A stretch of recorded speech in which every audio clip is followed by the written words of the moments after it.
ഇടക്കൊച്ചി ജ്ഞാനോദയം സഭവക ശ്രീ പരമേശ്വര കുമാരമംഗല മഹാക്ഷേത്രത്തിൽ ശ്രീമദ് ഭാഗവത സപ്താഹയജ്ഞത്തിന്റെ 3-ാം ദിനത്തിൽ കുരുന്നുകൾക്കായി ഉണ്ണിയൂട്ട് വഴിപാട് നടത്തി.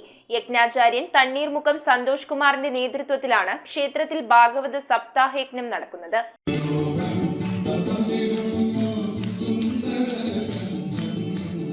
ഇടക്കൊച്ചി ശ്രീ പരമേശ്വര കുമാരമംഗലം മഹാക്ഷേത്രത്തിൽ നടക്കുന്ന ശ്രീമദ് ഭാഗവത സപ്താഹയജ്ഞത്തിന്റെ 3-ാം ദിവസമാണ് കുരുന്നുകൾക്ക് ഉണ്ണിയൂട്ട് വഴിപാട് നടത്തിയത്. ശ്രീകൃഷ്ണാവതാരത്തിലെ പൂതനാമോക്ഷം, ബാലലീല എന്നീ അധ്യായങ്ങളാണ് യജ്ഞവേദിയിൽ പാരായണം ചെയ്തത്. ക്ഷേത്രമേൽശാന്തി ശരത് എസ് അരൂക്കുറ്റിയുടെ മുഖ്യ കാർമ്മികത്വത്തിൽ പുരുഷ സൂക്തം, ശ്രീ സൂക്തം, ഭാഗ്യസൂക്തം, ശ്രീകൃഷ്ണാഷ്ടോത്തരം, തിരുമുൽക്കാഴ്ച എന്നീ അർച്ചനകളും സപ്താഹവേദിയിൽ നടന്നു. ഭാഗവതരത്നം തണ്ണീർമുക്കം സന്തോഷ് കുമാറാണ് സപ്താഹയജ്ഞത്തിന്റെ യജ്ഞാചാര്യൻ. ക്ഷേത്രത്തിൽ ഭക്തർക്കായി പ്രസാദ ഊട്ടും ഒരുക്കിയിരുന്നു. പ്രഭാഷണം, നാരായണീയ പാരായണം, ലളിതാ സഹസ്രനാമജപം, നാമസങ്കീർത്തനം എന്നിവയും സപ്താഹയജ്ഞത്തിൽ പാരായണം ചെയ്തു. ഡിസംബർ 18-ന് ഭാഗവത സപ്താഹയജ്ഞം സമാപിക്കും.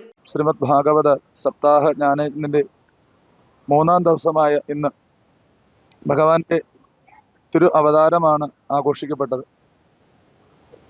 ഭഗവാന്റെ ആ തിരു അവതാരത്തെ തുടർന്നാണ്, അതായത് വസുദേവരുടെയും ദേവികയുടെയും 8-ാമത്തെ പുത്രഭാവത്തിൽ കംസന്റെ കാരാഗ്രഹത്തിൽ തിരു അവതാരം ചെയ്ത ഭഗവാൻ അതിനുശേഷം ഭഗവാനെ അമ്പാടിയിലേക്ക് കൊണ്ടുപോകുന്നതും ആ അമ്പാടിയിൽ ആ ഗോകുലവാസികളെല്ലാം ചേർന്ന് ഭഗവാന്റെ തിരു അവതാര മഹോത്സവത്തെ ഉത്സവ പ്രതീകമാക്കുന്ന ഒരു സന്ദർഭമാണ് നമ്മളിന്ന് യജ്ഞശാലയിൽ ആഘോഷിച്ചത്. കാരണം ഭഗവാൻ ജനിച്ചു എന്നറിഞ്ഞപ്പോൾ ആ ഗോകുലവാസികളെല്ലാം അവരുടെ കുട്ടികളെയെല്ലാം തന്നെ കുളിപ്പിച്ച് സുന്ദരന്മാരാക്കി അണിയിച്ചൊരുക്കി അവർക്കെല്ലാം തന്നെ നല്ല ആഹാരങ്ങളൊക്കെ കൊടുത്ത് ആനന്ദിപ്പിച്ചു എന്ന ആ ചടങ്ങിന് സമാനമായിട്ടാണ് നമ്മളിന്ന് ആ ഉണ്ണിയൂട്ടുന്ന ചടങ്ങ് ഭഗവാന്റെ ദർശനത്തിൽ കൊച്ചുകുട്ടികൾക്ക് വേണ്ടി നടത്തി. ആ മഹത്തരമായ ചടങ്ങിൽ എല്ലാ കുട്ടികൾക്കും പങ്കെടുക്കാൻ കഴിഞ്ഞിട്ടുണ്ട്. എന്തായാലും പങ്കെടുത്ത കുട്ടികൾക്കെല്ലാം തന്നെ ഭഗവാന്റെ കാരുണ്യത്താൽ എല്ലാവിധ കടാക്ഷങ്ങളുണ്ടാവട്ടെ എന്ന് പ്രാർത്ഥിക്കുന്നതോട് അതുപോലെ തന്നെ ഭഗവാന്റെ സന്നിധിയിൽ നിന്ന് തിരുമുൽക്കാഴ്ചയൊക്കെ സജ്ജനങ്ങളൊക്കെ സമർപ്പിച്ചു വായിച്ചു. കാരണം തിരുമുൽക്കാഴ്ച നിനക്കൊക്കെ വെച്ചൻ ജനിമരണങ്ങൾ എനിക്കിന് വേണ്ട എന്ന ഭാഗവത കീർത്തനത്തിലെ വരികളെ അന്വർത്ഥമാക്കിക്കൊണ്ട് ഭക്തജനങ്ങളെല്ലാം അനവധി തിരുമുൽക്കാഴ്ചകളൊക്കെ സമർപ്പിച്ച് പ്രാർത്ഥിക്കുകയും ചെയ്തിട്ടുണ്ട്.